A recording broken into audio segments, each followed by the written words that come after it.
Millionaire CEO fled the meeting. He had no idea the street artist would change his life. George Whitman walked out in the middle of his own meeting, without saying goodbye, without grabbing his suit jacket, without looking back. The mahogany door slammed shut behind him, and the men in suits remained staring at the empty chair, as if the chair itself was going to explain. Inside the elevator, he loosened his blue tie and breathed for the first time in 4 days. The phone vibrated 3 times in his pocket. He pressed the side button until the screen went dark. Houston sweltered at 100 degrees. The driver was waiting at the curb with the air conditioning running. George walked right past him, raising his hand in apology, and kept walking.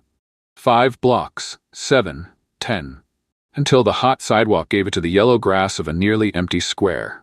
He sat on an iron bench, unbuttoned the second button of his shirt, and watched the lake in front of him as if the water would answer some important question. The water did not answer. Golden light filtered through the trees, making the dust in the air shimmer. The distant fountains sounded muffled from afar. George took another deep breath. Then, one more. That was when he felt a warm weight press against his right shoe. He looked down. A small brown puppy was chewing on his shoelace with the calm of someone eating dinner. Hey dog. The animal did not raise its head. These shoes are imported. Quite expensive then, a female voice said, 3 benches to the left.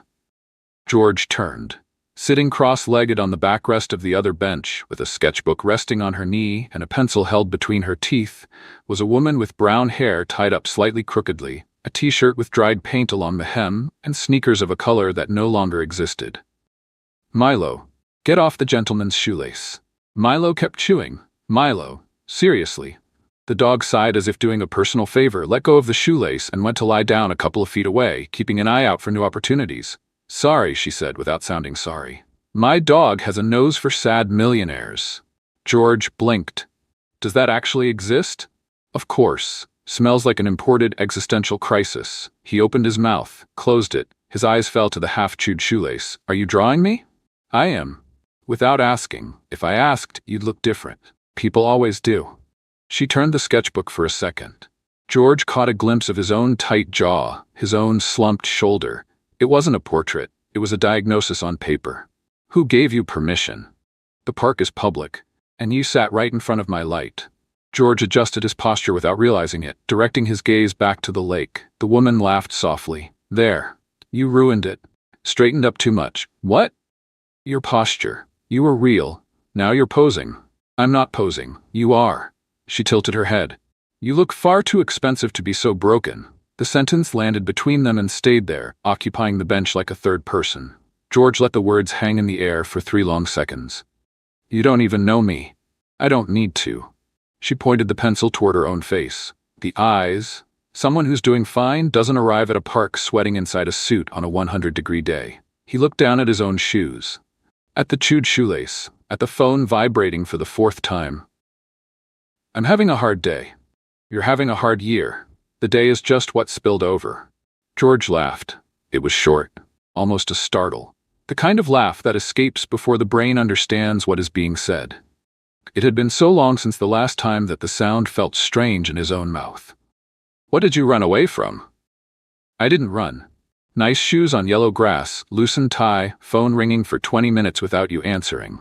She tilted her sketchbook. Either you ran or they pushed you out. George let the silence stretch longer than he intended. Family, company, same thing. Tough when your last name is also your badge. He glanced at her quickly. She hadn't raised her eyes from the sketchbook. I should be there right now. And why aren't you? Because if I stayed in that room for another 5 minutes, I was going to say something that my mother would carry with her for the rest of her life. He spoke and froze, as if the words had escaped without permission. The woman kept drawing. There. That's the drawing. What drawing? The real one. She tore the page out, turned it, and showed him. It was him, not how he saw himself in the company mirrors, but how he actually was on that bench. The slumped shoulders, the tight jaw, the tired eyes of a man who had forgotten how to rest. She set the drawing on the bench beside him and began packing away her supplies. Where are you going? He asked before he could think. Anywhere that doesn't have a strange man having an existential crisis during my working hours. Wait. She was already on her feet. Milo rose with her, shaking the grass from his snout. George stood up as well, far too quickly. He nearly tripped over his own shoelace. I'll pay you for the drawing. It's not for sale. Everything's for sale. That's why you're broken. She adjusted her purse strap. Keep it, for free, so you'll remember. Remember what? She took 3 steps. Stopped, turned back, and she did something George didn't expect. She lightly touched his arm, right at his elbow, with no force at all, just for the duration of a single breath. Even an elegant escape is still an escape, she said quietly. But today you fled in the right direction. The touch was gone. The warmth remained. George watched her walk away down the stone path, Milo trotting ahead as if he knew the way home. Only when she was already at the corner of the park did he realize 2 things. The drawing had been left behind on the bench, and he hadn't asked her name. He ran 3 steps. 5. He shouted, "Hey!" She stopped. Turned. "What's your name?" She smiled with just one corner of her mouth. "Audrey," she called out, making sure he could hear even from a distance. "Audrey Hill. Next time you run away, take off the suit. It draws less attention." And she disappeared around the corner. George went back to the bench. Sat down. He picked up the drawing with both hands. That was when he noticed it. At the bottom of the page, behind his own sketched shoulder, there was a 3rd figure. Small. A man standing on the other side of the lake, on a stone path, pointing a phone in his direction.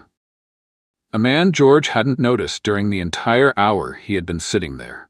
Someone had been watching him from the very start. And Audrey, pretending to draw a stranger in the park, had drawn both of them.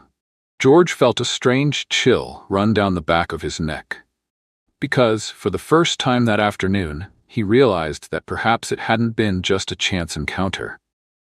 But before we find out who that mysterious man on the other side of the lake was, tell me in the comments, which city are you watching this story from? And when the story ends, come back here to tell me what grade it deserves from 0 to 10. Now let's find out who was watching George Whitman in that park. George ran with the drawing in his hand like a man who had never run in a suit in his life, and there was 20 years of evidence of that in the way his arms flailed. He caught up to Audrey 2 blocks later, out of breath, at a traffic light. Milo greeted him with a polite bark of the "Oh, it's you again" variety. Wait, look." He turned the drawing around. "This guy, back here, who is this guy?" Audrey's eyes shifted. Not to the drawing, to his face. "You run worse than you dress. I thought that was impossible." "Audrey Hill. Surname too, I already told you. The guy in the drawing." She finally glanced at the paper, scratching her eyebrow with the pencil. "Oh, that one. He's been there for about 40 minutes. 40 minutes. 40. Before you sat down, with his phone pointed at the bench where you were going to sit the entire time. He took 3 photos while you were there. No, 4. George let that sink in for 2 seconds, and the second was worse than the first. 4. Yep, you counted.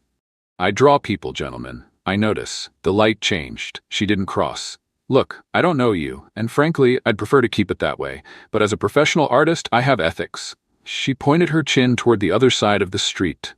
"There's a cafe over there. Go. Order a coffee. When the guy follows you in, slip out through the back door.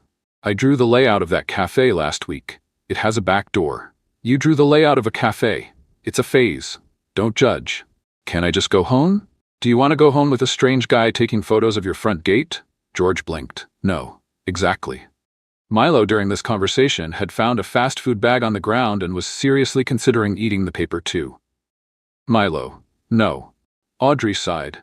"Fine, come with me. But don't speak loudly, don't walk ahead, and please loosen that tie. You look like an insurance broker at someone else's wedding. To where?" "Studio." "My studio. 30 minutes on foot.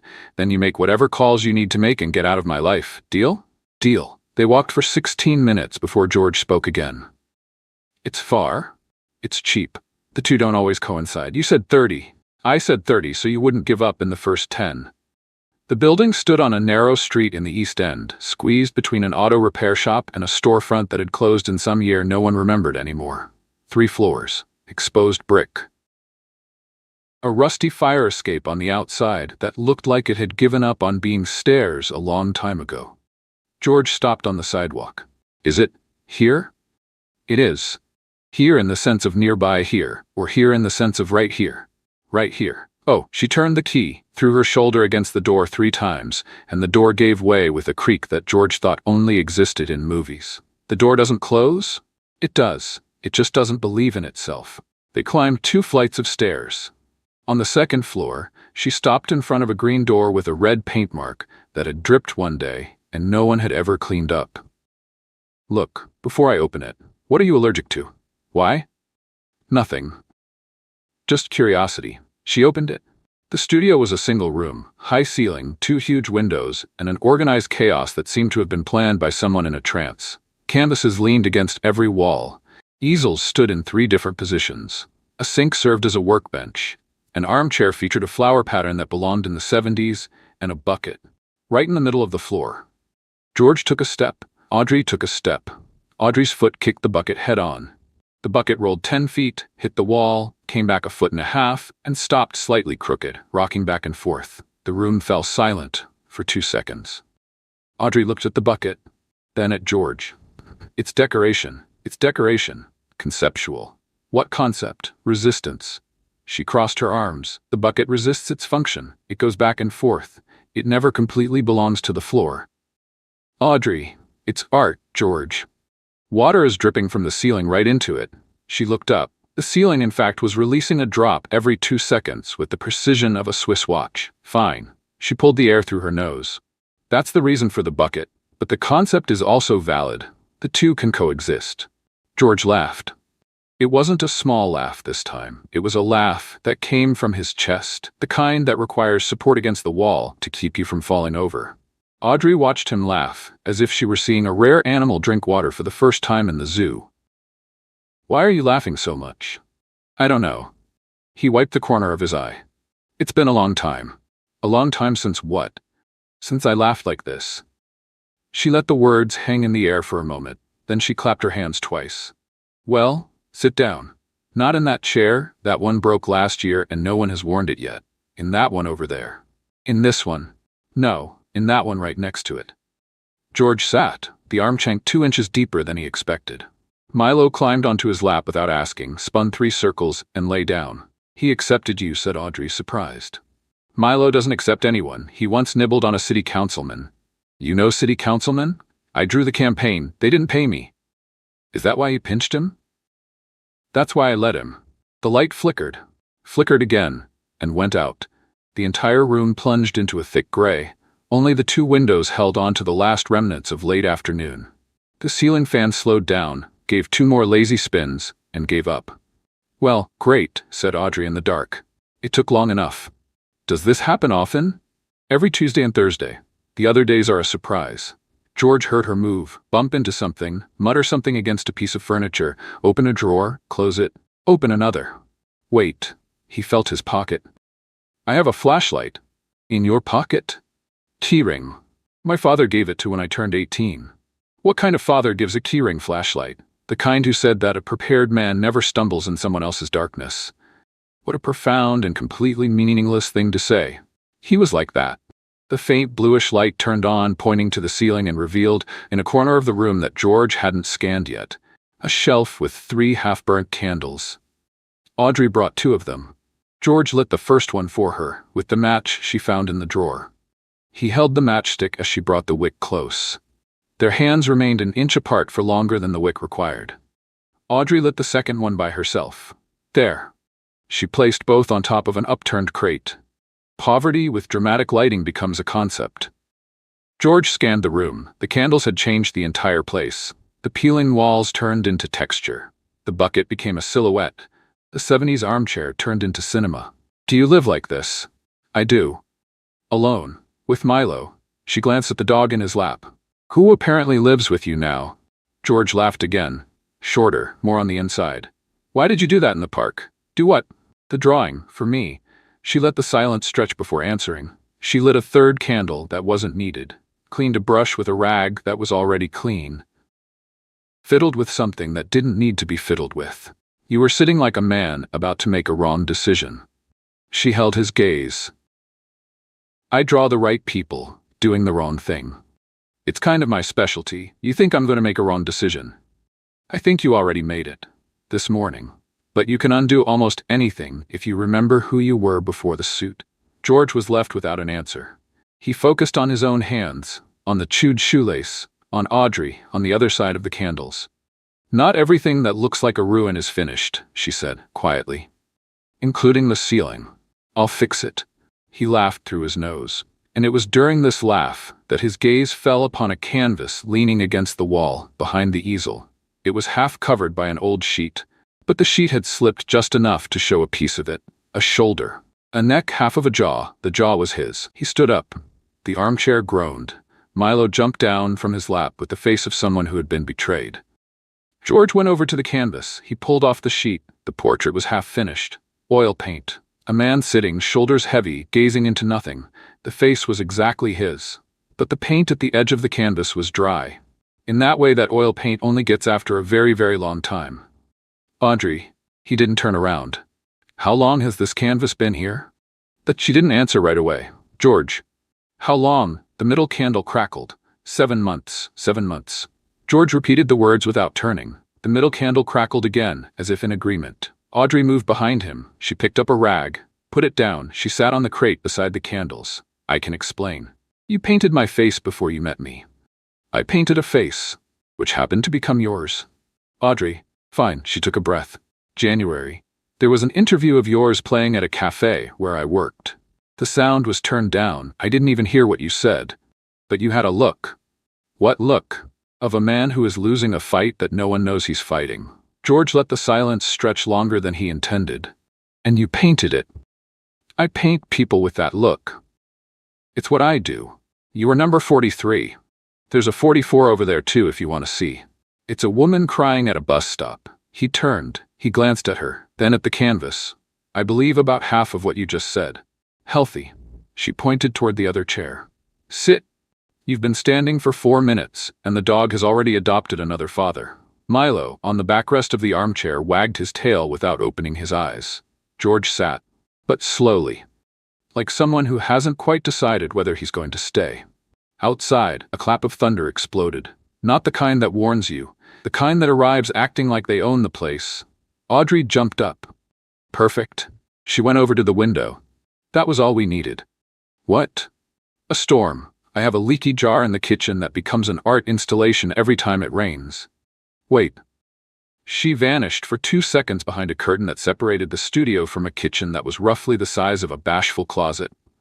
George took the opportunity to check his phone. The screen was dark. He pressed the side button. 22 missed calls, 4 different names, 3 messages from his mother, 1 from Rebecca.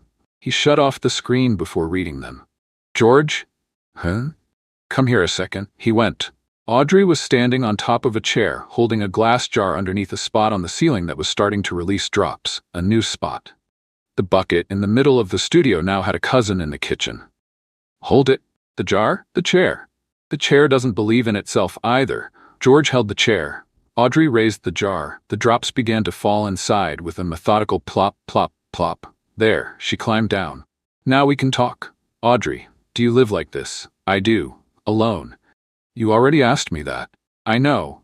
Then why did you ask again? Because the first time I hadn't understood the answer. She let those words linger for a moment. She went back to the studio. He followed. George, look. I don't know what you're thinking about doing, but I've seen that face before. She pointed her chin toward him. That face of a man who just had a generous idea. Can you please keep the idea to yourself? I didn't even say anything. You don't need to. It's coming right off your shoulders. What is coming off my shoulders? The posture of someone who's about to propose something. She crossed her arms. Go on. Just say it. I'd rather turn you down right away than keep waiting. George took a breath. He looked at the dripping jar in the kitchen, at the bucket on the floor, at the canvas with his own unfinished face. I want to open a gallery for you. Audrey blinked 3 times in a row. No, I didn't finish. You don't need to. The first word was I. The second was want. That's already enough to reject it on principle. Audrey? George, I just met you. You just discovered that I've been painting you for 7 months for reasons you aren't even sure you believe. And your first reaction is to open a gallery for me? I have money. I know. Your shoelace cried out. I can do it. You can. But you won't. Why? She let a heavy silence hang in the air before replying. She went over to the easel. She rested her hand on the edge of the canvas of his portrait. She stood there, keeping her eyes away from him. Because I've been promised things before. George waited. I was 22. A man in a suit told me he was going to change my life. She ran her finger along the dry edge of the paint. He did. He vanished 3 months later with 7 of my canvases and the month's rent. Audrey, it's not trauma. It's a resume. She turned around. There was a smile on her face that wasn't exactly a smile. So when a man I've known for 5 hours offers me a gallery, I have a system. I laugh on the inside, thank him on the outside, and send him away politely. I'm not that man. I'm not the same 22-year-old girl either. But we repeat our mistakes in different clothes. He was left without an answer for a second. Fine. George sat on the edge of the crate. So no gallery. Good. But I have a different proposal. Oh my God. Listen, George. I've heard so many listens in my life that I could put on an exhibition just with them. Listen anyway. She crossed her arms, waited. You don't sell me a canvas. You don't take my money. You don't accept a gallery, gifts, or paid rent. Deal. In exchange, you do 2 things. 1, you take me to places I've forgotten existed. Squares, markets, streets. You teach me how to breathe again. I don't know how anymore. She let the silence settle. 2, I introduce you. Not with money, with my name. I know people who open doors for those with talent and close them for those who only have a checkbook. You walk in through both sides, and no one will be able to say it was out of charity. George. Don't buy me, walk with me. The sentence hung between them for 3 seconds. Money buys frames, she said quietly. It doesn't buy talent, that's why I don't want to buy. She bit the corner of her mouth, her eyes drifting to the dripping jar in the kitchen. There's a clause. Fine. Anti-millionaire drama. She raised a finger. No existential crises inside my studio. No ties on my chair.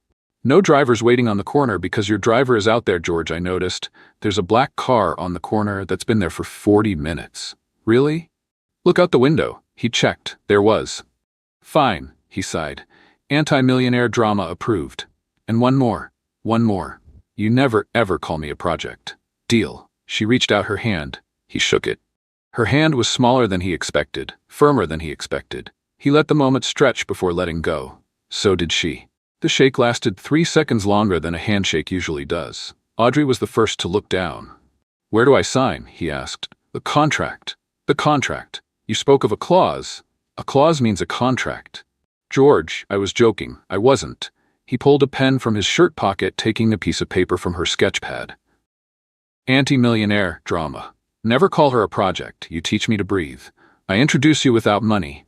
He wrote quickly. I sign here. You're complicated. I know. Where do I sign? On the part where you promise not to be insufferable. I'm already insufferable. That's why it's the most important part. She laughed, genuine. She took the pen, signed. George folded the paper into quarters, tucking it into his inner pocket. He tapped it twice, like someone keeping something that matters. There. They remained facing each other, not knowing what one does after signing a contract that holds no weight in any court of law. That was when his phone rang. It didn't vibrate. It rang. He had forgotten that the phone could make noise like that. He checked the screen. Rebecca. You're not going to answer, Audrey said. I'm not. Why are you checking the screen then? Nothing. The phone stopped. It immediately started ringing again. Answer it, George. Audrey averted her gaze. Someone who calls twice in 2 seconds has more urgency than I do. He answered, Rebecca. The voice on the other side spoke quickly, for exactly 7 seconds. George fell silent. His eyes shifted to Audrey, to the canvas with his own face, to her hand that still had paint on the fingertips. What do you mean you're downstairs? Audrey stood frozen in the middle of the studio, her hands on her hips. Her eyes swept to the door. To George, to the paint stain on her t-shirt hem. She sighed. Tell her I'm the building owner. You're not the building owner, but I'm the only one in the building. Technical tie. The intercom voice buzzed again. George put the phone away and looked out the window. A white car, a driver, a silhouette of a woman waiting in the rain without getting wet. How did she find this place? You just got here, Audrey said. Ask how she found you. The intercom buzzed. Come on up, George said before he could think. Audrey turned so quickly her neck almost snapped. George, what? You just told the woman who was calling you 22 times in a row to come up. Was it 22 times? I glanced over your shoulder. How rude. What did you want me to do? Pretend I didn't notice while standing right next to you. The building door creaked downstairs. Steps on the first flight, on the second. Every step seemed to want to betray itself. Audrey smoothed her paint-stained t-shirt. She inspected her own clothes, checked them again, gave up. Fine. All right, she took a breath. I'm an adult. I've been through worse. Worse like what? Worse like a man in a $5,000 suit inside my studio. A knock came at the door. It wasn't a knock, it was a tapping. 3 short knocks, timed like a pulse. Audrey opened it. Rebecca Sinclair possessed that type of elegance that seemed to have been constructed in a laboratory.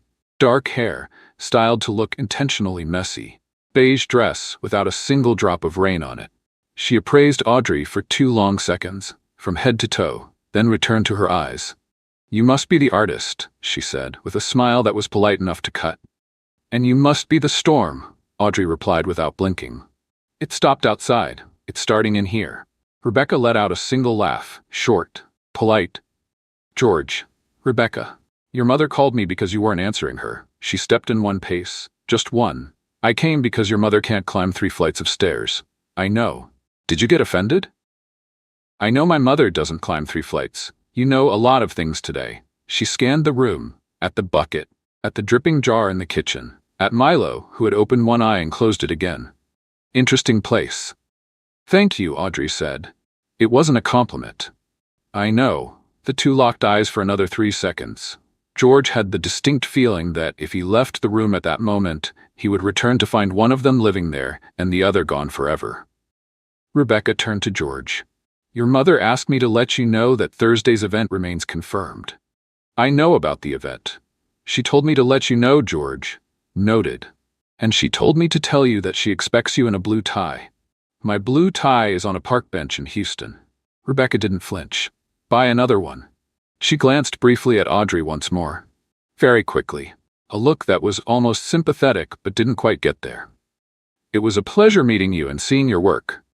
You haven't seen my work. I saw what I needed to. She walked out without closing the door. Audrey watched the empty doorway for 3 seconds. Then she closed it with her foot. George. Who is she? It's a long story. Summarize it.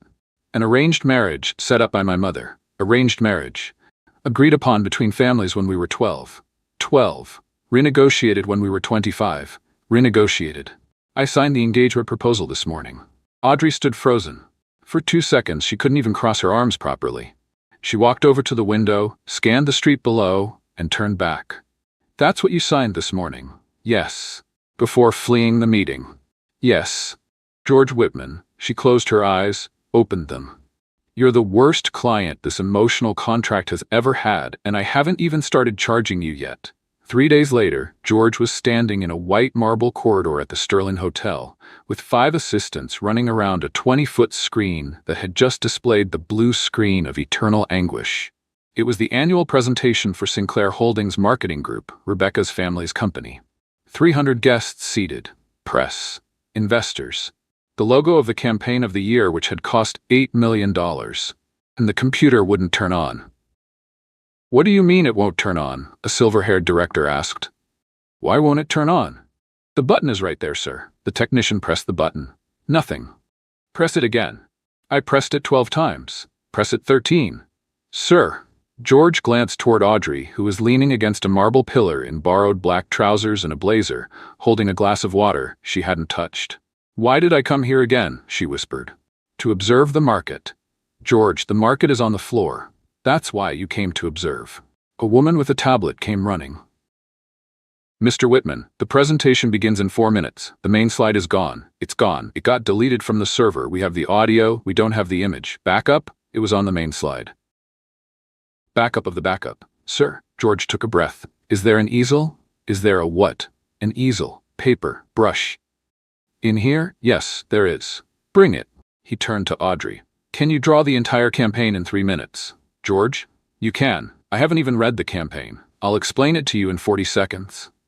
George, I have paint on my elbow. I didn't get it off properly yesterday. Audrey. She looked at the blue screen, at the 300 guests starting to look at one another. At George. Give me the 40 seconds. 42 seconds later, Audrey climbed onto the stage with an easel, 3 brushes, and the look of someone who had walked into the wrong place on purpose. The room fell silent. One director leaned toward another. Who let her in? Good taste, apparently, the other replied, his gaze fixed on the stage. Good afternoon, Audrey said into the microphone. I am the part of the campaign that no one has shown you yet. She turned to the easel. She took the blue brush, and she began to draw. It wasn't a scribble. It was a clean line. In 20 seconds, a silhouette appeared. In 40, it became a face.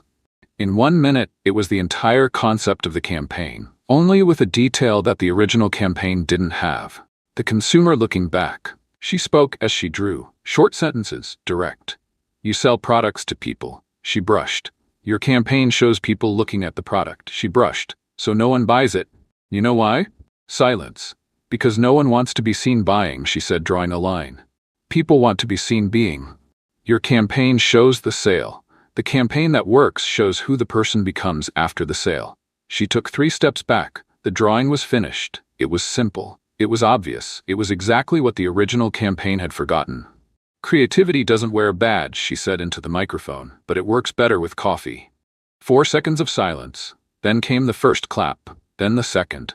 300 guests rose in a slow wave that seemed to have no beginning and no end. George stood frozen by the pillar. He didn't clap. He just smiled. That smile he had forgotten how to make.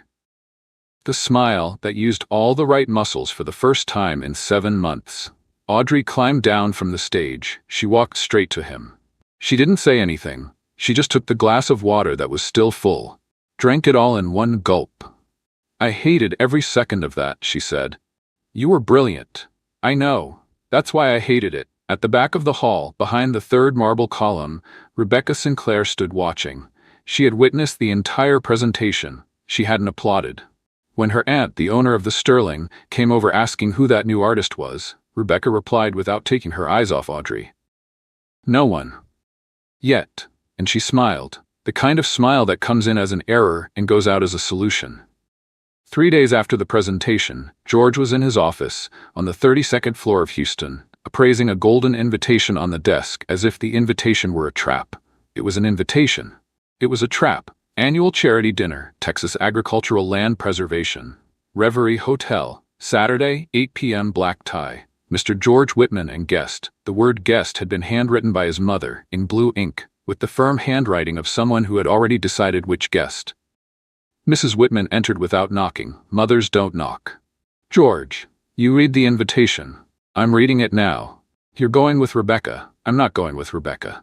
Mrs. Whitman stopped 3 steps before the desk. She crossed her hands in front of her. It was her combat stance. George recognized it from memory. George, Mother, you signed a document this week. I signed it. That document said you would attend official events alongside Rebecca for 6 months. The document said official events. This one is a charity event. George Whitman, Mother Whitman, you know very well that the agricultural dinner is the most official party in this city after the Sinclair wedding. Fortunately, the Sinclair wedding hasn't happened yet. Mrs. Whitman held her son's gaze for 5 seconds. 5 seconds of his mother's time was worth $2,000 an hour. He endured it. Who? Audrey Hill, the artist from the park, the very one.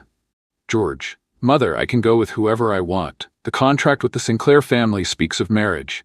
It doesn't speak of who I take to an agricultural dinner. Technically. Technically is the favorite word of the lawyers you pay. His mother turned around. She went to the door, stopped at the doorknob. You'll regret this, George. I already regret so many things that this one can just get in line. The door closed without a sound. George picked up the phone, called. Audrey, do you have a black dress? I have a black dress, a gray dress, and a red dress that I wouldn't recommend to any living human being. Why? Saturday. 8 p.m., Reverie Hotel. George, I'm asking you, as a guest, as my guest. Yes, as a guest with a dress. Yes.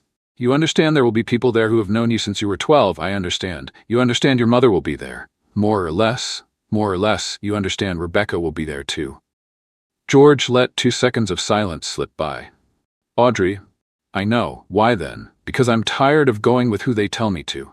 On the other end of the line, Audrey went silent. George could almost hear her resting her chin in her hand. Fine. She took a breath. But if your mother greets me with a scowl, I'm going to laugh. I swear I won't be able to hold it in. Laugh? Really?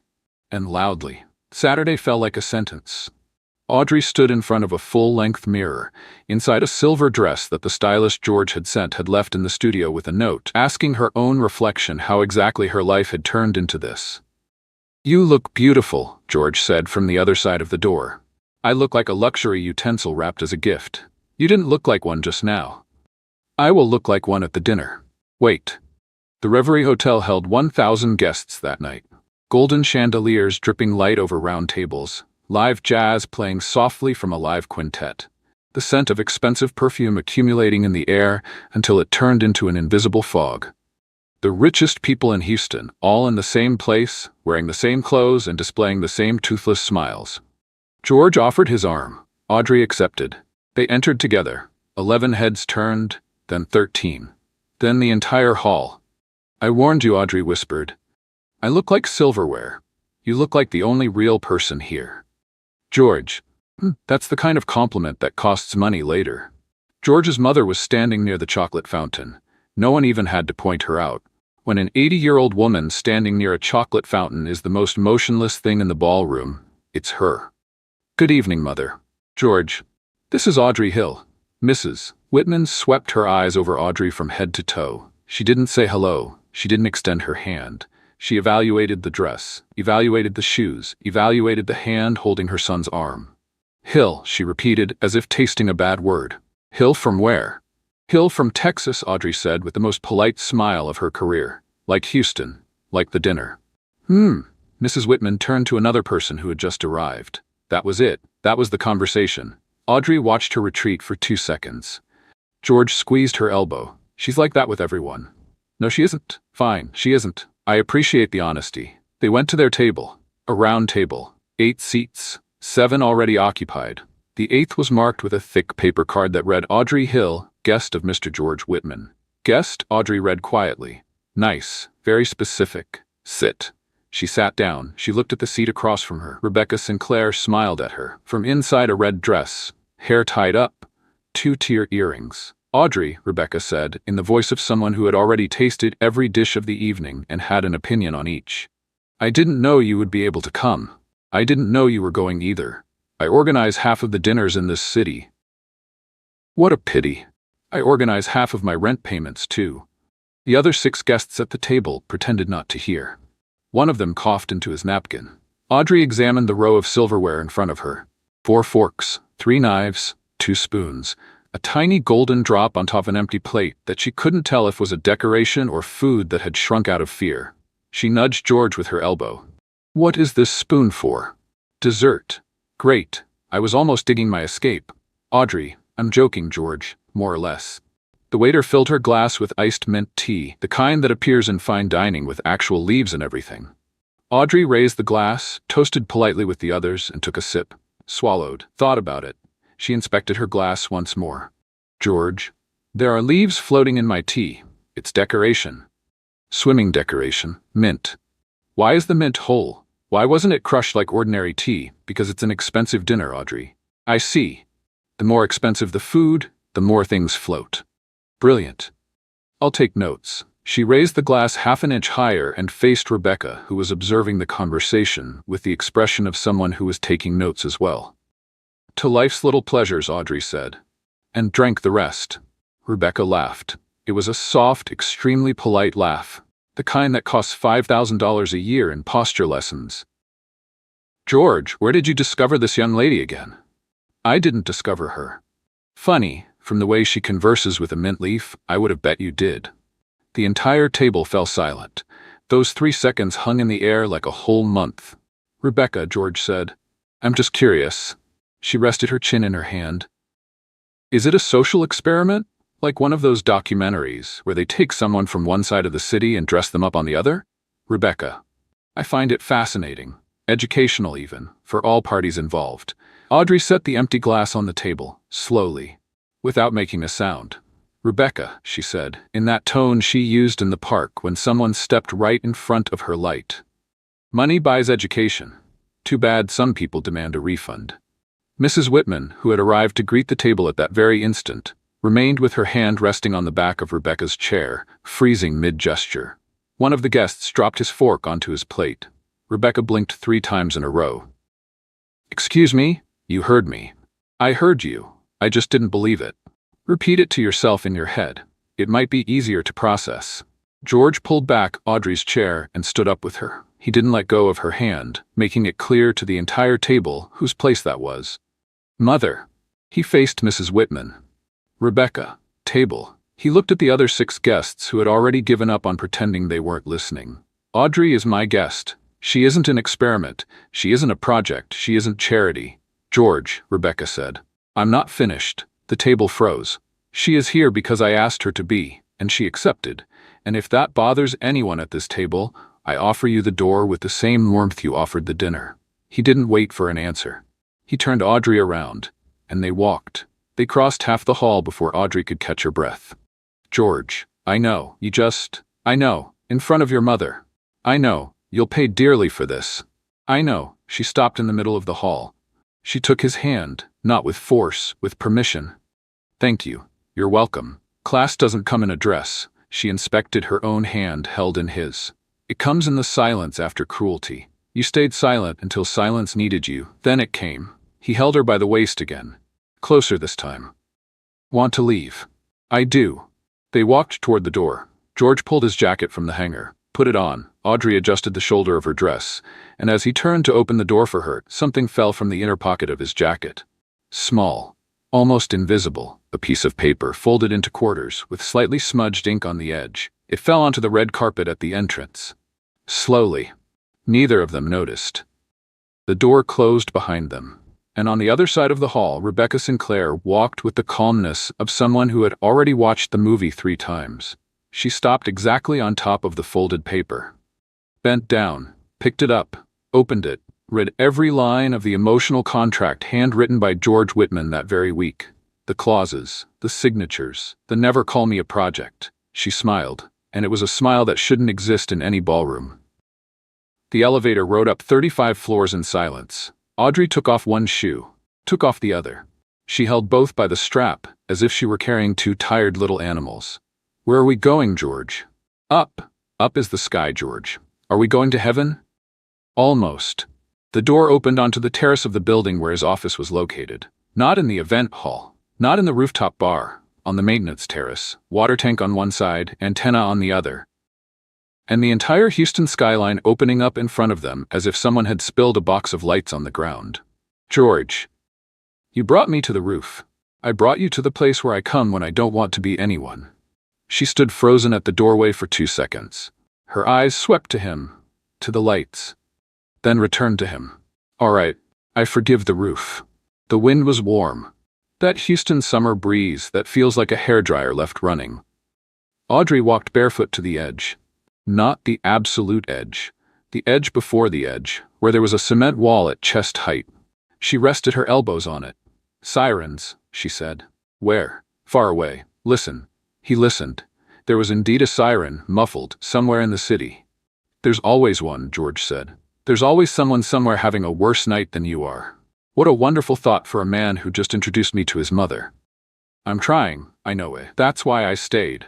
George walked over. He rested his elbows on the wall beside her. His arms were just less than an inch from hers. They didn't touch, but they didn't need to. She took a breath. "My heart is racing. It must be the climb." "It wasn't the climb. We came up in an elevator. It must be a CEO allergy." "Ah, does that exist? Smells like an imported existential crisis. You said that once." She laughed, short, through her nose. "You remembered." "I remember everything. What a dangerous thing." They stood for a while, just listening to Houston. Horns, sirens, a laugh rising from some bar far below, the wind hitting the metal antenna, making a dull tick-tick sound. "Audrey, I don't remember the last time I was real with someone." She didn't turn her face. "Define real," saying something without calculating what it would cost me later. "You just did." That's how I know I had forgotten. She let those words linger. She rested her chin on her forearm, directing her gaze toward the glow of the city. "You scare me more when you're gentle," she said quietly. "When you're the man in the suit, I know what to do. I mock, I defend myself, I go home. But when you become like this in the middle of a roof, talking without calculating, I don't have a script. Do you need a script for me? I need a script for myself. You're the reason. He turned his face to her, slowly. I'm afraid of using you without realizing it. I'm afraid of leaving you without realizing it. They held each other's gaze for 3 long seconds. The wind rustled a loose strand of her hair. She didn't tuck it away. My father left when I was 14, she said without changing her tone. So I know how to recognize a man with an invisible suitcase under his arm. You don't have that suitcase yet. But I'm always watching. George fell silent. I'm not telling you this so you'll feel sorry for me. I'm telling you because it's the reason I don't believe it when a man talks sweet on the roof. I know. You know? No, I just pretended I knew.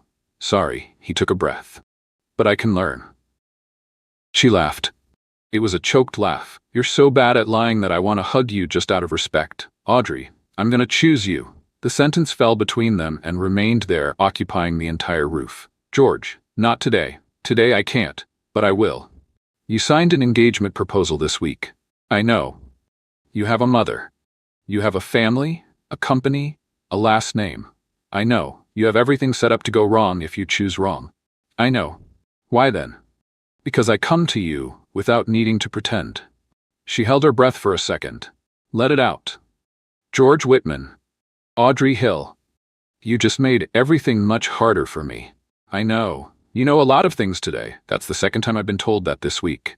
Who was the first? My mother. Healthy of you to be consistent in all environments. The two laughed at the same time. For the first time tonight, it was a real laugh. The kind that releases your shoulders. And it was during that laugh that he stepped closer. Not much. 2 inches. Enough for his nose to be at the level of her temple. Enough for him to catch the scent of the shampoo she had used this morning before she knew the silver dress existed. George. This is close. I know. This is close. I know. She turned her face, slowly. When she finished turning, his nose was at the tip of hers. Almost hurts more than never, she whispered. I don't want almost. Then don't stay. He leaned in. She leaned in. The air between their lips shrank to an inch, to half, and her phone rang. It didn't vibrate. It rang. That loud, old-fashioned telephone ring she had set on her birthday because she thought it was funny. Audrey closed her eyes, not in shame, in wariness. Don't answer, George said. George, don't answer. It's Marina. Check the name. Marina never calls me after 10 at night. Marina is asleep by 9. He checked. Marina was calling. 11:42 p.m. Audrey answered. Marina? The voice on the other side spoke quickly. Audrey listened without saying a word for 15 seconds. She didn't pull the phone away from her ear. She didn't even reply with a hum. She just listened. When she finally lowered the phone, her other hand was squeezing the concrete wall until her knuckles turned white. Audrey? She didn't answer. Audrey, what did she say? She pulled up the phone again, tapped the screen, searched, found it. She turned the screen toward him. It was a post. A large profile without a real name, the kind that lives off Houston's elite gossip. A clear photo of a piece of paper folded into quarters, now open on a red carpet. The contract, his handwriting, the clauses, her signature with paint on the fingertips. And at the top in large letters the headline, Look what Houston's most eligible heir signed with the poor artist who appeared out of nowhere. Arranged marriage at risk? Family drama on the rise? Who really bought whom? 54,000 likes in 1 hour. George took the phone from her hand. He checked the screen. His eyes shifted back to her, then back to the screen. Audrey. She wasn't crying. It was worse. She was processing. Who has seen this already? By the numbers, all of Houston, she said, her voice dry. By the time, your mother too. And the siren down below in the city kept wailing, as if marking that exact second. The elevator rode down 35 floors in silence. Audrey was still barefoot, holding her 2 shoes by the strap. The phone in her other hand felt heavier than both shoes combined. George. How many people do you think have seen it by now? He checked his phone. Updated. 68,000 likes. Audrey. How many, George? More than 54,000. Brilliant. Such precision. You should work with numbers. I work with numbers. I know, that was sarcasm. I know. I was pretending I didn't know to give you a second. The door opened in the garage. The driver was waiting. Audrey entered the car first. George entered after. The door closed. The air conditioning kicked in. The driver glanced in the rearview mirror. Address, sir. George fell silent. Her studio, Audrey said, keeping her eyes away from him. East End. I'll show you the way. Audrey. George, the driver is waiting. We can go to my place. What for? So you don't have to go back to the studio alone tonight. I'm not alone. I'm with you. For now. The "for now" fell inside the car like an ice cube. The rain started halfway through, not a thin drizzle, a real Houston downpour, the kind that pretends the sky has a leaky bucket just like her studio ceiling. The windshield battled the wipers in a fight the wipers were losing. Audrey opened the app, tapped on the photo, zoomed in again. George. Check this out. He leaned in closer. Check the corner of the photo. She pointed. Behind my contract. On the table in the background. George frowned. It's another paper. It's another paper. I can't read it. Wait. She zoomed in further. The image became pixelated. But you could read 4 words in a line. 4 words. In official font. Whitman. Sinclair. Annex 3. George let 2 seconds of silence pass. That's my engagement contract. That's your engagement contract. Why is it on the dinner table? Because that's how Rebecca photographed it. She placed mine over hers, without noticing. Can you read any more? Wait. She zoomed in again, tilted her phone. The line below appeared in pieces. Letter, word, clause 7, peace, in case of unilateral breach. Peace, full transfer of Whitman agricultural lands to Sinclair administration. George read it twice, then read it once more. Audrey, do you see it now? That wasn't in what I signed. George, it wasn't. You signed this morning. They put Annex 3 in front of you, and you signed without realizing because you were sad. I wasn't sad. Fine, you were heartbroken. Same thing. Audrey, you signed your family's agricultural lands as a guarantee for the marriage. I didn't know about that. I know. That's why I'm talking quietly. The car stopped in front of her building. The rain beat against the roof of the car in a rhythm that seemed to want to break in. Audrey. George took a breath. I'm going to call my lawyer right now. George. I'm going to annul the annex. I'm going to challenge it. I am. George. Do you believe me? He turned to her. I just saw it with you. That's not what I mean. She squeezed her phone tightly. The post. The likes. The story that's spinning out there. People are saying I seduced you, that I manipulated you, that I appeared out of nowhere. I know. Do you believe them? He took half a second. Half a second. No. Half a second, George. Audrey. Half a second between the question and the answer. I was processing. You were deciding. No, I was. George Whitman. Trust doesn't accept installments. It either comes whole or it doesn't come at all. Audrey. Doubt is just abandonment in an expensive suit. Silence in the car. The driver glanced in the rearview mirror, stared straight ahead, decided it was time to check the dashboard. Wait, George said. I can explain the half a second. You can't. Half a second has no explanation. Half a second is the explanation. She opened the door. The rain rushed in, soaking her shoulder in 3 seconds. Audrey, wait. He held her arm, not with force, with a plea. She stopped. She didn't pull her arm away, but she looked down at his hand like someone looking at something she would need to remember later. George, I will fix this. Fix your exit door first, then come find me. You can't choose one person while you're signing away a family's land to another. It's not my selfishness, it's the calendar. He released her arm. Slowly, like someone disconnecting a precious thing, she got out of the car, crossed the sidewalk. She didn't run. There is no dignity in running in the rain when you've just delivered a good exit line. Audrey entered the building without glancing back. The driver waited for 30 seconds. Where to, sir? George watched the window of her building light up on the 2nd floor. Home, he said. Mine? He paused. No. Wait, the office. Sir, it's 11:53 p.m. I know. Don't you sleep? Not tonight. Upstairs, Audrey entered the studio. She took off the silver dress, hung it on a rusty hanger she had found in a thrift store in Buffalo Bayou, put on her painting t-shirt, sweatpants, sat on the floor. Milo came over, climbed onto her lap, sniffed her hair, sighed. Milo. Milo rolled his eyes and closed them again. Thanks for the support. She stayed on the floor. Thought about crying. Decided it was too cliché for the night she had had. Instead, she picked up her phone, opened the viral photo again, zoomed in on Annex 3. Took a screenshot, saved it in her secret folder, the one she never opened, where she kept things that would still require an explanation one day. That was when she noticed it. Not on the annex, beside it. In the bottom right corner of the viral photo, off the table, on the floor of the hall, there was a shoe. Not just any shoe, A man's black shoe, with the laces tied in a very specific way. The laces were tied twice, in a double knot, in that way that only one person ties them. Audrey knew that way. It was the way her father tied them. The man who had left when she was 14 years old. The man she hadn't seen in 12 years. He was at a charity dinner in Houston on the same night as her, and he had double knots on his black shoes. Milo raised his head from her lap as if he had heard something. Audrey looked toward the door, and there was a knock. Audrey stood frozen in the middle of the studio with the phone in her hand, staring at the door as if the door had just accused her of something. Another knock came. 3 knocks. They weren't Rebecca's 3 knocks. They were 3 different knocks. The first was firm, the second firmer, the third lacking courage. "Milo," she whispered, "if this is your biological mother, I'm in no condition to return you." Milo wagged his tail. Audrey walked over to the door. She didn't open it immediately. She pressed her ear against it, heard nothing. She knocked back softly. 3 identical knocks. "Audrey," a voice said from the other side. "Audrey, it's me." She didn't recognize the voice. She didn't. But she did. She opened the door a crack. There was a man in the hallway, gray hair with droplets of rain, white shirt, black trousers, and the shoes. The shoes with double knots.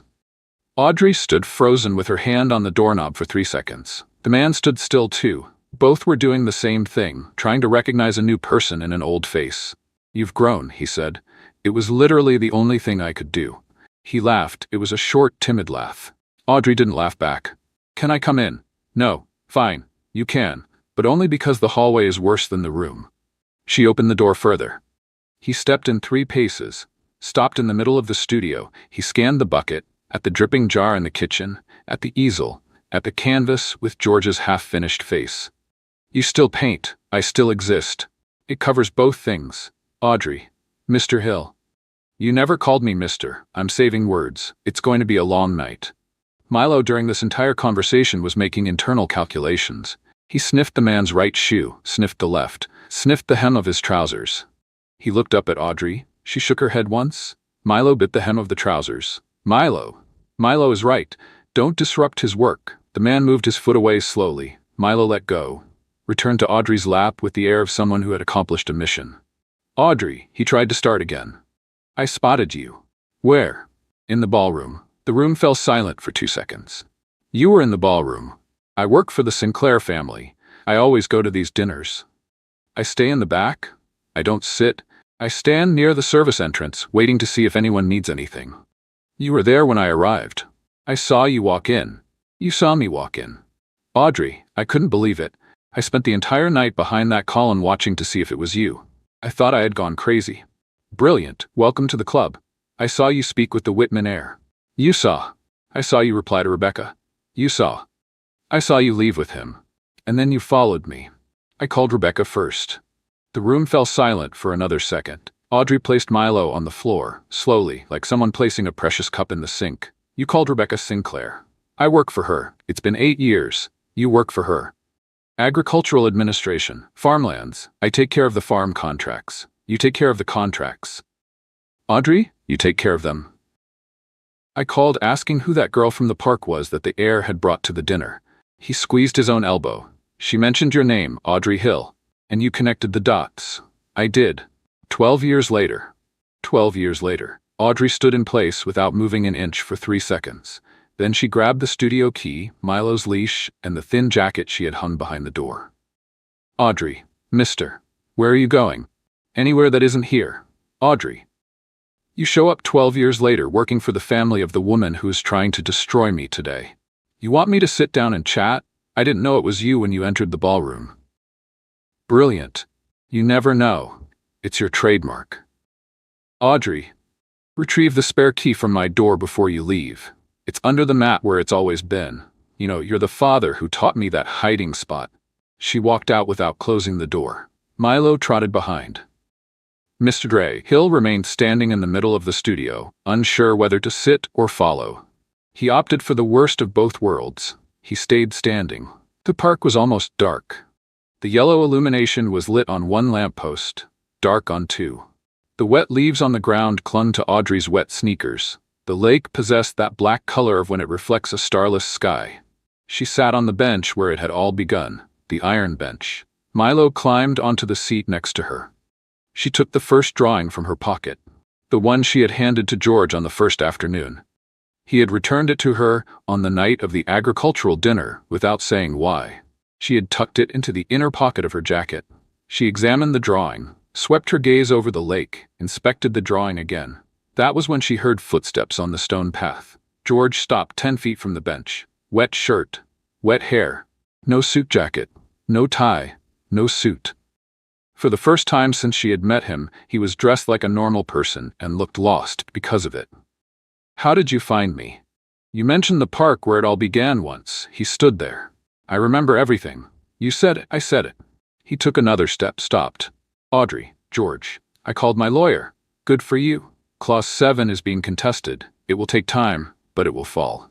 "Good for you." "Audrey, I need 5 minutes without hearing a lawyer's name, a contract, a clause, an annex, or any word that ends in judicial. Can you do that?" "I can."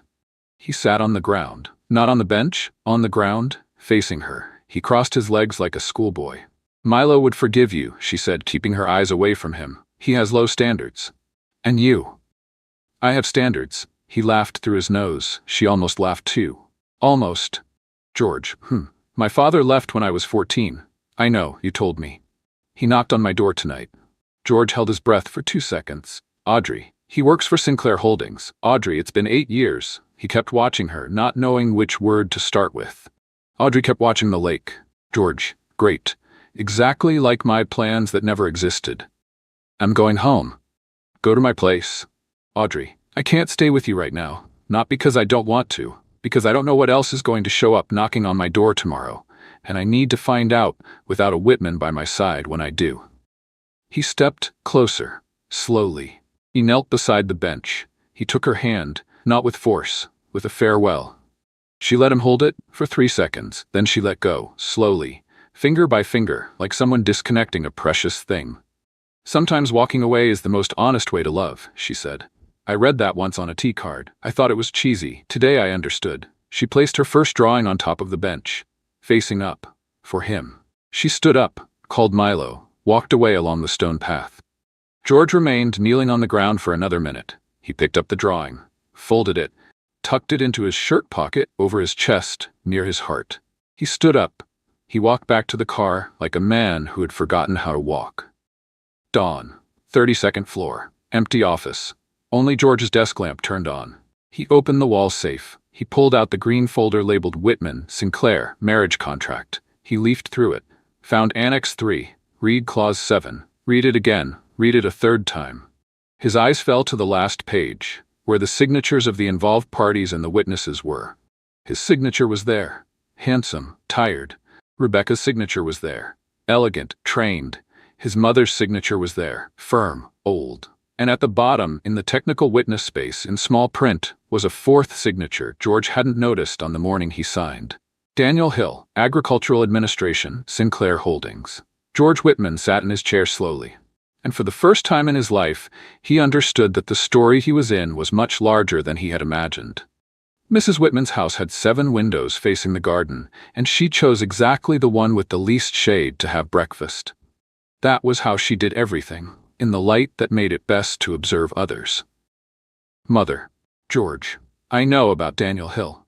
Her cup stopped mid-journey. It didn't shake, it didn't spill, it didn't return to the saucer. It stayed exactly where it was, in mid-air, an inch from her mouth. 5 seconds. The cup descended, slowly. "Sit down, George. I'm not going to sit. Sit. I'm not going to sit."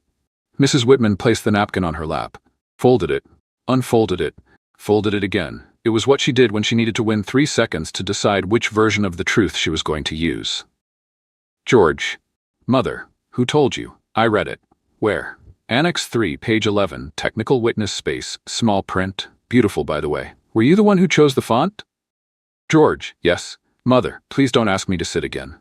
Mrs. Whitman held his gaze for 2 seconds. She decided it was better not to test him. "You knew he is her father." "I knew. Before signing. Before you signed." "Mother. George." She took a breath. "I'm old. Do you think I would marry you off to any woman without knowing her family tree 3 generations back? You had Audrey investigated. I had all of them investigated, including Rebecca." "Mother, I knew she was Daniel's daughter." Daniel worked 30 years for this city. She's the daughter of an employee, George, not the daughter of a landowner. It's different. How is it different? It's different. Mother, Mrs. Whitman raised her chin half an inch. I wanted to spare you. You trapped me. I organized you. Mother Whitman. George Whitman, I'm going to break the contract. You won't. I am. George, today. Her cup shook for the first time at breakfast. George turned and walked out. Daniel Hill's office was located on the 9th floor of Sinclair Holdings, in a side room without a nameplate on the door, with a small piece of printer paper taped to it that read Agricultural Administration. George knocked twice. He entered. Daniel was standing by the window, holding a coffee mug with both hands. He faced George in the same way he had faced Audrey at the studio door the previous night. Mr. Whitman. Mr. Hill, sit down. Today everyone wants me to sit. Sitting doesn't hurt anyone. I disagree. George sat. Why what? Annex 3. Clause 7. Technical witness. Why?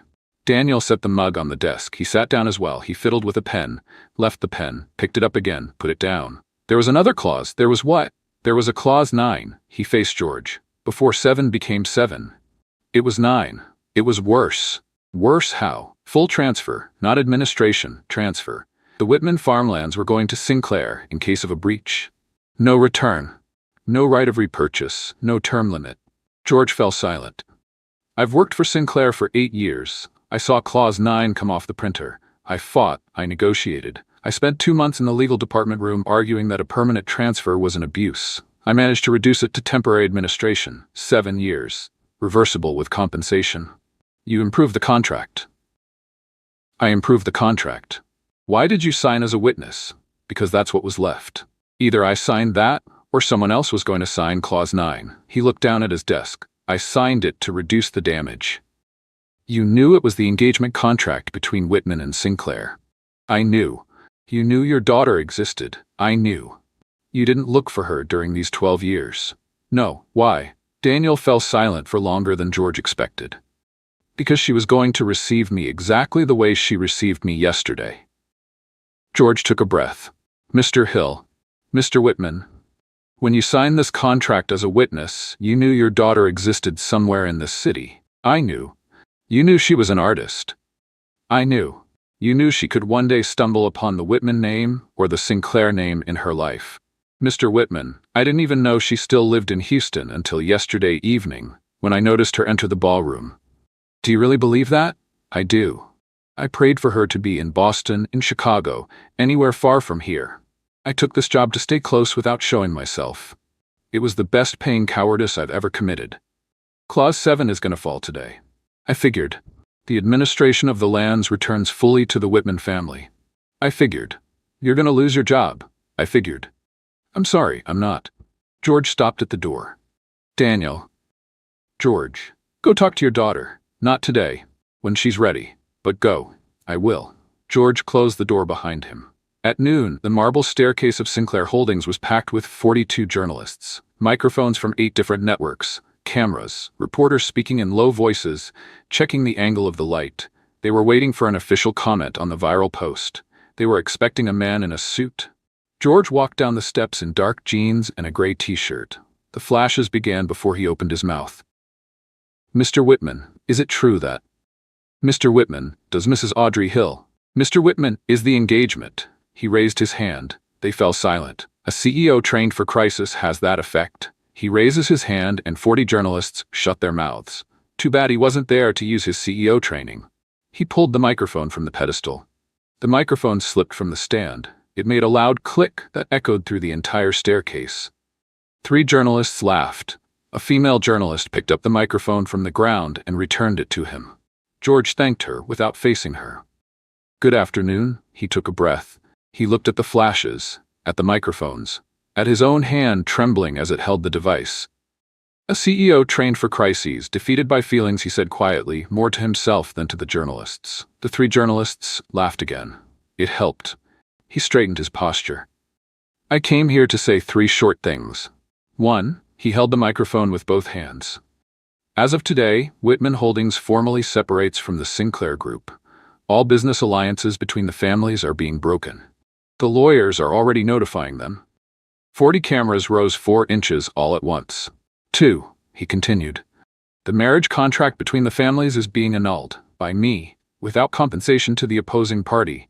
I assume any resulting financial losses. 3 journalists began to type furiously. 3. He paused. He reached into his trousers pocket. He pulled out a paper folded into quarters. The first drawing, the one from the park bench, he unfolded it in front of the cameras. It took me 40 years to finally choose. Silence fell over the staircase. And when I chose, I didn't choose a name. I didn't choose a reputation. I didn't choose a family that already comes with a clause. I chose a person who looked at me before I even knew who I was. He held the drawing higher. This person didn't save me. She taught me to save myself. He handed the microphone to the first journalist standing in front of him. Thank you, Mr. Whitman, but what about Mrs. Audrey Hill? Is she? I won't speak of her today. She didn't ask to be in this press conference. I at least respect that. And he walked down the steps, in the midst of the cameras, holding the drawing in his hand like someone holding a passport. His car crossed Houston in 23 minutes. The driver understood from the silence in the back seat that it was not the time to ask anything. He stopped on the narrow East End street. George got out without waiting. He climbed the 2 flights of stairs 2 at a time. He stopped in front of the green door with the red paint stain. The door was ajar, not locked, ajar. George pushed it. The room was clean. No bucket in the middle, no dripping jar in the kitchen, no easel, no canvas with his half-finished face, no armchair from the 70s, no Milo. On top of the crate where they had lit the candles lay a white envelope with his name written on the outside. George. And underneath, in smaller writing. You didn't come here to find me. You came to understand why I went. The motel stood 27 miles from Houston, on the edge of a road that had more potholes than asphalt. A blue sign flickering a single letter. $39 a night. Breakfast included if you considered breakfast to be a vending machine that served something yellow called juice. Audrey chose it for exactly that reason. Room number 7 had a double bed, an air conditioner that buzzed in F minor, a picture of a boat on the wall, and a 15-inch TV she had unplugged upon arrival. Milo was sleeping on top of the pillow that was supposed to be hers. Audrey had accepted the loss of the pillow as part of her emotional therapy. Her easel was in the corner. The canvas with George's half-finished portrait was turned to the wall. She had turned it on the first night and promised herself she wouldn't turn it back. She had turned it back 3 times in 24 hours, but no one was counting. The phone rang. Marina. Audrey, do you see? I'm not seeing anything. I'm in a motel. Rebecca has vanished from the press. How do you mean vanished? Vanished. No press conference, no statement. Her mother cut her from the board of Sinclair Holdings last night. They said she's at home. They cut her corporate card. They took away her driver. Audrey went silent for 2 seconds. She fell all by herself. By herself. Without me needing to do anything. Without you needing to do anything. Audrey sat on the edge of the bed. Milo opened one eye. Decided it wasn't an emergency. Closed it. Marina. I was preparing myself for a worse fight, and she lost all on her own playing checkers in the mirror. I see. What an honest disappointment. Audrey. There's one more thing. Oh no. Do you want to know, or would you rather find out in a newspaper? Marina, I voluntarily disconnected from reality. Don't pull me back in. Your father is heading there. How does he know where I am? George told him. George knows. George is tracking you through the dog's GPS locator. Audrey inspected Milo's collar on the nightstand. There was a small plate. There was a tiny button. There was linking light. Marina. I'm going to sue the dog. A knock came at the door. 3 knocks, just like the ones at the studio. Audrey recognized them even before she opened. Daniel was in the hallway of stained carpet holding a brown paper bag. I brought coffee. From the machine. No, I bought it in the next town over. You went all the way to the next town to avoid motel coffee. I don't take risks on things I don't know. Brilliant. You've just described your relationship with me. She opened the door further. He walked in. Milo opened one eye, sniffed the bag, thought about making a scene, decided that the smell of good coffee didn't deserve any drama. Went back to sleep. Audrey sat on the edge of the bed. Daniel sat on the only chair in the room, which was made of green plastic, and groaned under his weight. Audrey. Mister. I wanted to. You always want to. I know. Go on. He squeezed the paper bag. I'm not going to apologize again. Good. Because apologies from me aren't worth any money. Also good. I came to bring you something. He pulled an envelope from the inner pocket of his jacket. Old, creased edges. It had a name written in pen on the front. Audrey, 13 years old. What is this? I wrote it a month before leaving. You wrote it? I did, and kept it. I did. I was going to hand it to you when you turned 18. Then 18 became 20. Then 20 became 25. Then it became today. Why today? Because I spotted you in the ballroom the night before last. He rested the envelope on the small table between them. For 12 years I stayed in the same office, in the same building, in the same city, knowing you existed somewhere. And I never had the courage to go find you. When I noticed you walk into that ballroom, holding the arm of the Whitman heir, with the same posture your mother had when she was 20, I understood one thing. What thing? That if I wait another day, this envelope will never leave my pocket, and I don't want to spend another 12 years carrying something that was meant to be yours. Audrey scanned the envelope. She didn't pick it up. I'm not opening it now. I didn't come to watch you open it. Good. I came because I have one more thing to say.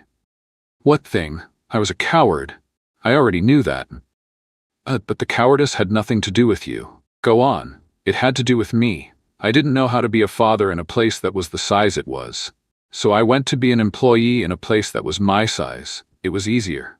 Yes, it was. Yes, it was. They remained in silence for about 10 seconds. Milo yawned loudly. It broke the tension. Mister. I'm not going to call you father this year. That's all right. Maybe not next year either. That's all right. But I will read the letter. Daniel took his first real breath since entering the room. He looked down at his own shoe. The double knot. Audrey. That was all. Okay. He stood up, went to the door. Mister. Leave the coffee. He left the coffee on the small table. He left, closing the door silently. Audrey tucked the letter into the bottom of her bag, without opening it. She grabbed Milo, her easel, her canvas, and headed to the car. In 20 minutes, she was back on the road to Houston. She stopped to fill the tank at a gas station near Sugarland, went inside to pay. And that was when she noticed. Rebecca Sinclair was sitting at a table in the gas station cafe. Large coat, straight-brimmed cap, dark sunglasses, sitting alone, sipping from a paper cup of some brown liquid. A woman trying very hard not to be recognized in a gas station where no one would have recognized her, even if she had been wearing a tiara. Audrey stood frozen at the doorway of the shop for 2 seconds. She considered leaving without saying a word. She considered it. Then she remembered she had a whole lifetime of not saying things. She decided to change strategies. She sat down across from Rebecca. Audrey, Rebecca said without removing her glasses. Rebecca, how did you recognize me? By your perfume. You smell like boutique despair. Rebecca laughed once. Short, it was almost a human sound. I didn't come to fight, Audrey said. You sat at my table. You sat at a public table at a gas station off Interstate 69. Defining what is your table is a boldness I admire. Audrey, Rebecca, you have 3 minutes before my dog starts barking in the car. Make the most of them. Rebecca removed her glasses. There were dark circles under her eyes, like someone who had cried by choice and then regretted the choice. You won. You think this is a game. I always did. That's why you lost. Audrey, Rebecca, an elegant lie still smells. You spent 6 years of your life training a person to look like she owned everything. I spent 6 years painting bus stops. Guess whose phone is ringing today? You haven't gone to him. I am. You'll get there and he'll already be with someone else. Maybe. He will. Maybe. And then you'll go back to the leaky studio. Rebecca, I've always gone back to the leaky studio. It was the only thing that was always waiting for me. Audrey. Truth doesn't need makeup. Audrey stood up. Good luck with yours, which is smudged on the left corner. Rebecca reached her hand to the corner of her eye. There actually was a smudge. Audrey went to the register, paid for the gas, returned to the car. Milo wagged his tail. Audrey started the engine. Rebecca remained at the small table, drinking cold coffee alone in a gas station, with no one to witness her being the Rebecca Sinclair of before. It was the kind of fall that didn't make the newspapers. Which is exactly the kind of fall that hurts the most. Audrey arrived in Houston at 4:17 in the afternoon. She rode up 32 floors in the elevator of George's building. The secretary on the 32nd floor glanced at her, at the dog under her arm, and at the easel she had brought for no clear reason. Are you going in? I am. He's in a meeting. What a pity. Audrey opened the door. George stood up from his chair so quickly that it slid back. There was no one in a meeting with him. It was just him and a cardboard box on top of the desk. Audrey, you came. I came. He faced the cardboard box on the desk, his eyes shifted to her, then back to the box. I was going to look for you in 20 minutes. Why? Because this box arrived this morning. Addressed to me. No return address. He turned the box around. It was full of photos, dozens, perhaps hundreds, all taken with a telephoto lens, all from the same place, from the park, from the iron bench, of Audrey, from 7 months ago. George stood behind the desk, staring at the box, unsure whether he should step away from it or step away from Audrey. Both seemed like things that might break if he breathed too heavily. Audrey took 3 steps forward. She picked up the first photo from the pile. It was her, in the park, painting a gentleman sitting on a bench that wasn't even the bench where she had met George. Her hair was longer. She was wearing a jacket she had donated 4 months ago. Audrey, this photo is at least 5 months old. I know. This one here, she pulled another, is even older. I'm wearing last year's shirt. I know because that shirt ripped on Christmas. Why is there a box of photos of me in your office, George? I don't know. I swear. There must be a return address. There isn't. She turned the box around. There wasn't one, just a small postal label. No name. No city. No nothing. That was when she noticed, underneath the pile of photos, a small, white closed envelope. She pulled it out, handed it to him. George, There is something written on the outside. He took it, he evaluated the handwriting. He stood still 3 seconds. Audrey, It's my mother's handwriting. What? Her handwriting. Are you sure? Audrey, I noticed this handwriting on every birthday card of my life. On every invitation. On every refrigerator note. On every message she left for the driver. On every annex I signed without reading. He turned the envelope around. My mother sent this. It can't be. George, he opened the envelope. He pulled out a card. Read the inside. He didn't hand it to her. He read it again. Audrey, sit down. George, sit down. She sat in the front chair. He read aloud. George, I've known you for 40 years. I saw you stop 3 times during interviews to examine a painting on the street before you even knew the name of the person who painted it. I had it investigated. I had you followed. I had it photographed. I wanted to know who the person was who captured your attention without you even realizing. When you signed the annex last week, I threw those photos in a box to burn. I almost did.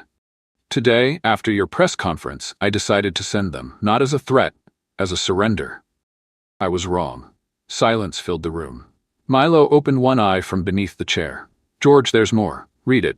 P.S. The man in the photos is Frank Carter, private investigator, retired this week. He never shared my name because I paid him not to. Today he is 63 years old and likes to fish. Don't look for him. George lowered the card. Audrey, the man by the lake. The man by the lake. The one who appeared in your photo. The one who appeared in my photo. They held each other's gaze for 3 seconds. Your mother loves you in a bad way. I know, but she loves you. I know.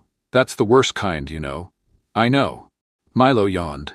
Audrey, I didn't know about the photos. I know you didn't. How do you know? Because you are terrible at lying.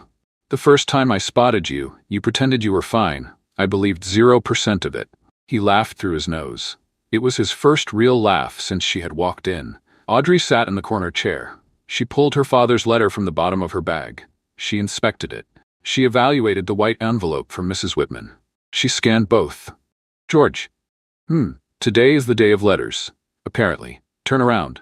Why? I'm going to read mine. I don't want an audience. He turned away, but he kept watching her reflection in the office window.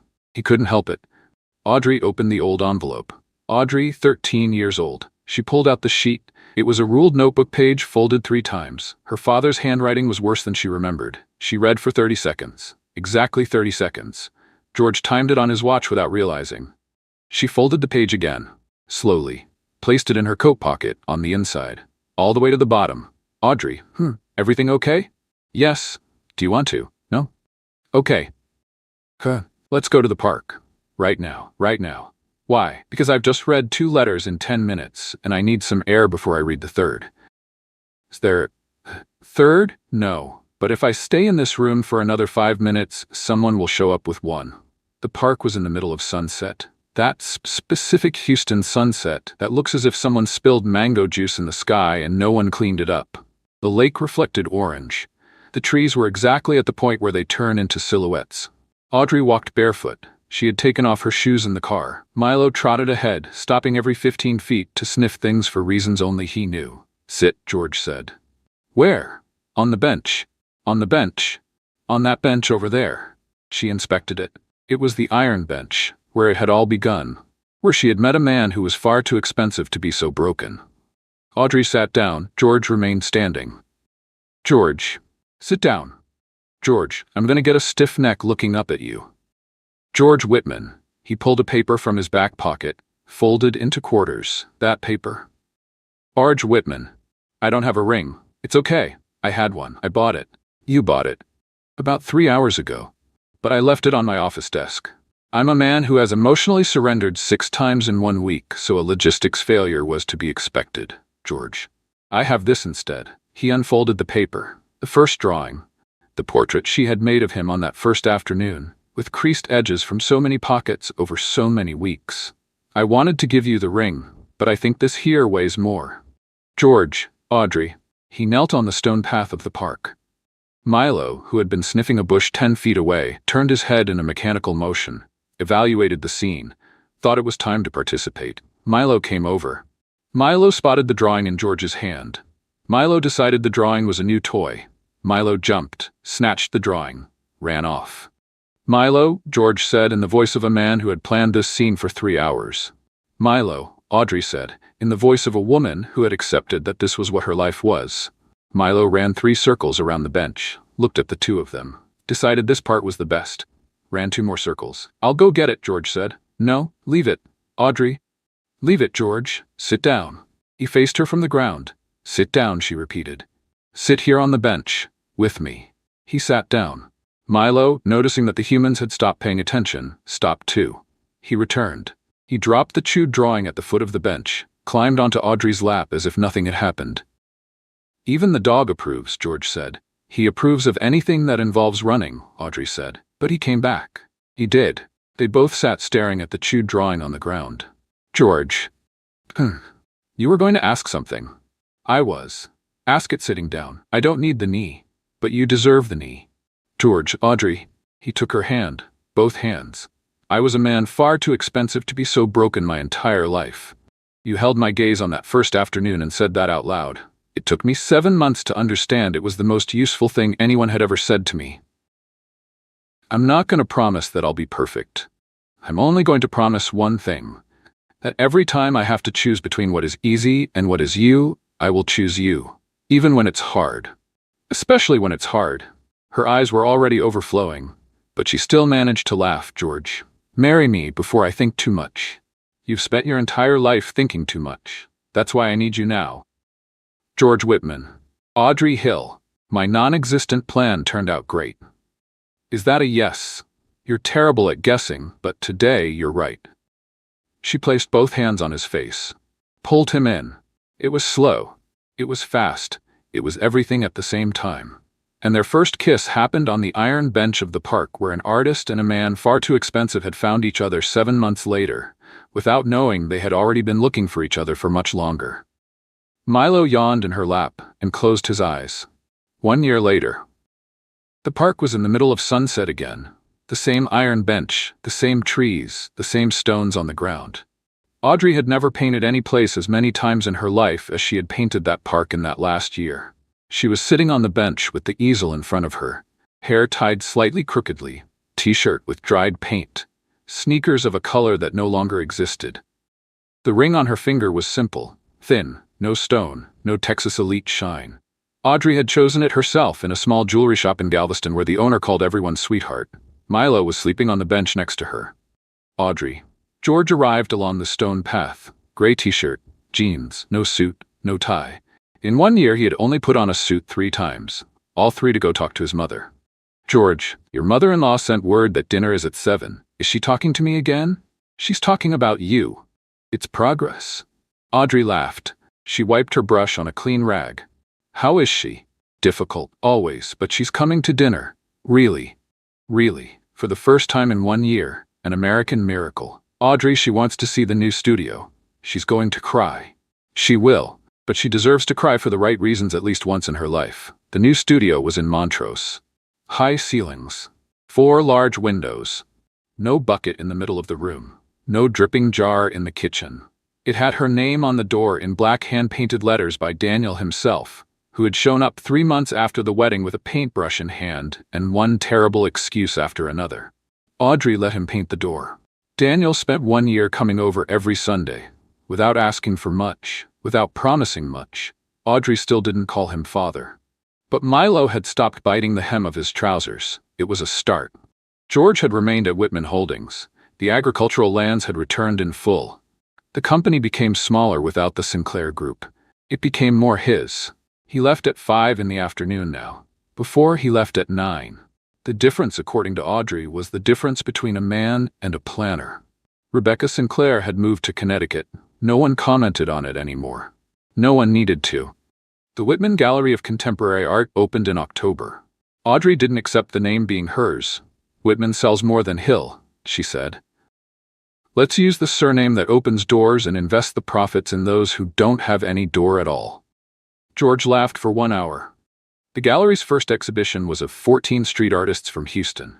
Audrey curated every single one. 7 sold canvases on opening night. The other 7 sold by the end of the month. Audrey continued painting bus stops on Saturdays. Old habit, good habit. George, Mrs. Whitman is bringing pie. How do you know? Marina told me. Marina became friends with your mother's housekeeper. Audrey, trust me. The Marinas of this city know everything before it hits the papers. He laughed. He sat on the bench beside her. Milo opened one eye, decided that 2 humans on the bench were an excuse to climb onto a lap. He chose Audrey's, the usual choice. Audrey? I never asked you. What? What was in your father's letter? She continued painting. Blue brush, fine line, keeping her eyes on the canvas. George, There was an apology. Only that? No, what else? There was a sentence. May I know it? She stopped her brush. She gazed at the lake, then met his eyes. He wrote this. Audrey, if you ever find someone who looks at you the way your mother looked at me before I ruined everything, don't let that person walk away out of pride. Fight. Go back. Fight again. Go back again. It's worth it. Audrey, that's why you went back to the office? That's why I went back to the office. I owe that man a letter. You already buy him coffee every Sunday. We're even. They sat watching the sunset in silence. Audrey finished the canvas. It was a park in Orange with an empty iron bench and 2 pairs of footprints on the stone path leading in the same direction. George, we already have a life. We already do. When did this happen? Slowly. Then all at once. You took that line from somewhere. I did. I've taken it too. He took her hand, not with force, with custom. Milo yawned, sighed, decided that the world was in order, and it was, because some stories don't end when 2 people finally stay together. They end when they no longer need to run away. George Whitman and Audrey Hill taught us that not all love is born to save someone. Sometimes it is born to remind a person of who they truly are. That trust is not built on grand promises, but on repeated choices made every day. And that even the most tired hearts can find a new beginning when someone decides to stay. If you've ever gone through moments when you needed to start over, remember, the past can explain your scars, but it doesn't have to decide your future. There is always room for a new page, a new choice, and a new chance to be happy. The end. Now tell me in the comments. Do you think Audrey did the right thing by returning to George's office? Or should she have let him wait a little longer after everything that happened? What did you think of Audrey and George's story? I read every comment with great affection. On a scale of 0 to 10, what grade would you give to this story? And don't forget to subscribe to the channel and turn on the notification bell to receive more touching stories like this one. We'll see each other next time. Thank you for watching.